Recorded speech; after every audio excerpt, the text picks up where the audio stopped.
Halo guys, kembali lagi di pemain cadangan.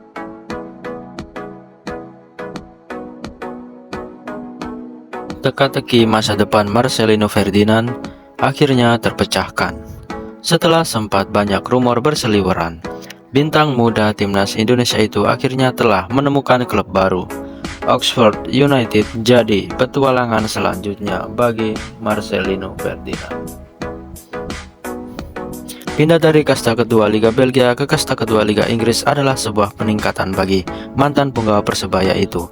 Namun, kepindahan ini justru menimbulkan banyak pertanyaan dan spekulasi liar, terlebih soal kualitasnya dan kelayakan untuk bermain di Inggris. Pasalnya, Liga Inggris dikenal memiliki peraturan yang sangat ketat bagi pemain-pemain asing yang ingin berkarir di sana.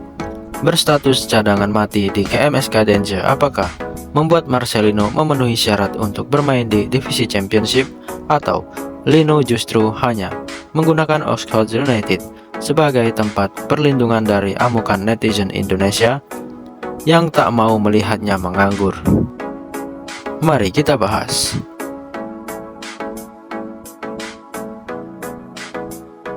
Ada satu pertanyaan yang mengganggu pikiran pecinta sepak bola.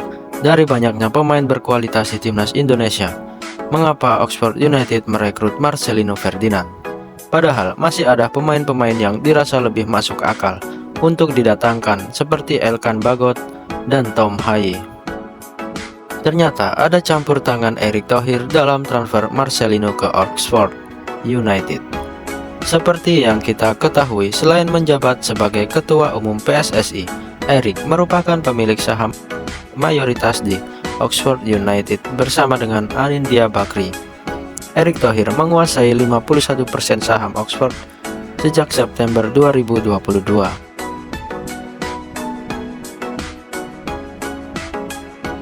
FYI aja nih, Anindya Bakri merupakan Presiden Direktur dari Bakri & Brothers, perusahaan yang didirikan oleh Abu Rizal Bakri, mantan orang terkaya di Indonesia.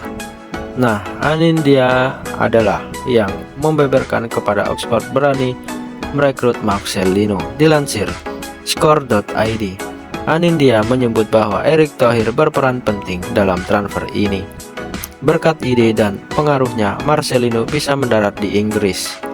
Meski kualitasnya tak begitu terlihat di Belgia, Erick meyakinkan Anindya dan pemegang saham lainnya untuk percaya pada Marcelino memiliki potensi yang luar biasa.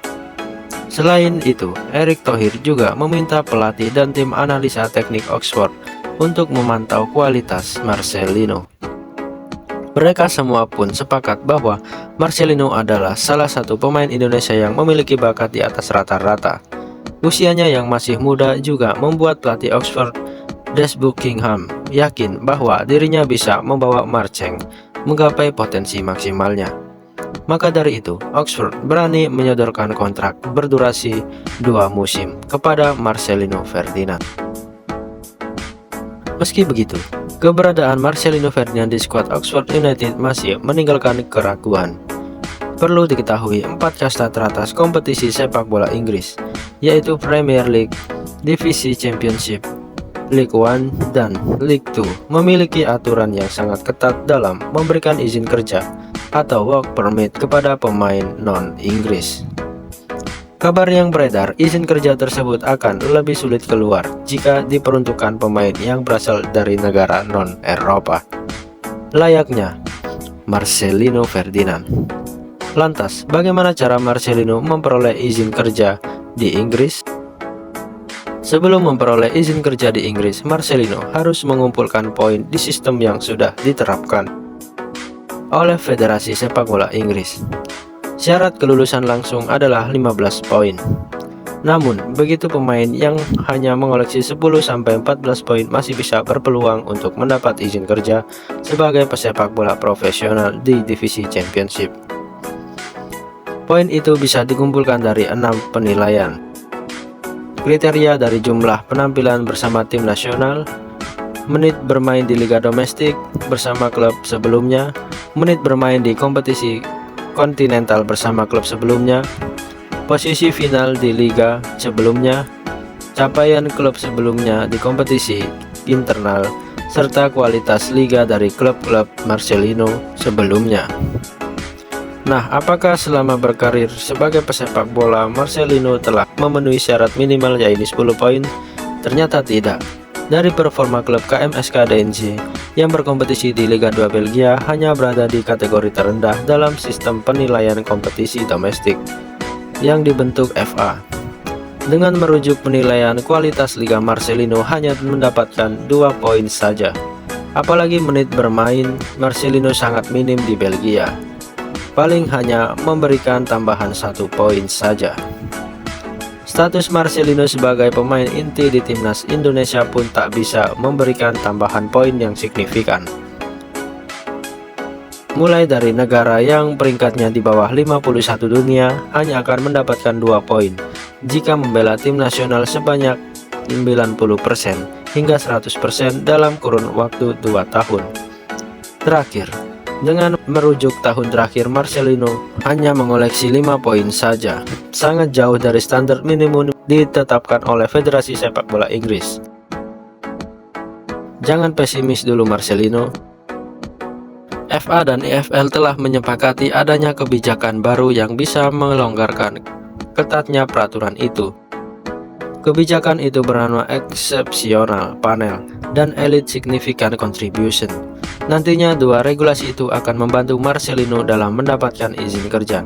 Meski tak memenuhi syarat poin yang tadi, dengan aturan-aturan tim profesional Inggris memiliki pengecualian untuk mengabaikan sistem poin dalam persyaratan pengajuan visa kerja. Tim-tim di divisi Championship, termasuk Oxford United, bisa mengontrak dan mengajukan izin kerja untuk 4 pemain yang tidak bisa memenuhi sistem poin izin kerja. Soal kelayakan untuk bermain di divisi Championship kayaknya tak perlu dipermasalahkan lagi. Itu semua tergantung pada manajemen Oxford United mau memperjuangkan izin kerja Marcelino Ferdinand atau tidak. Seumpama tidak diperjuangkan dengan alasan ribet atau apapun itu, bisa saja klub berjuluk Si Kuning ini memiliki tujuan lain saat mendatangkannya. Marcelino pasti sudah bisa menebak apa maksud lain dari transfer ini. Ya, apalagi kalau bukan soal pemasaran dan media promosi. Kita semua tahu pemain Indonesia selalu datang sepaket dengan popularitas dan animo masyarakat. Karena sudah tidak menjadi rahasia umum lagi jika para supporter timnas Indonesia sangat fanatik. Dan mengapa ini menjadi alasan banyak klub dari luar negeri merekrut pemain dari timnas Indonesia. Gimana menurut kalian guys?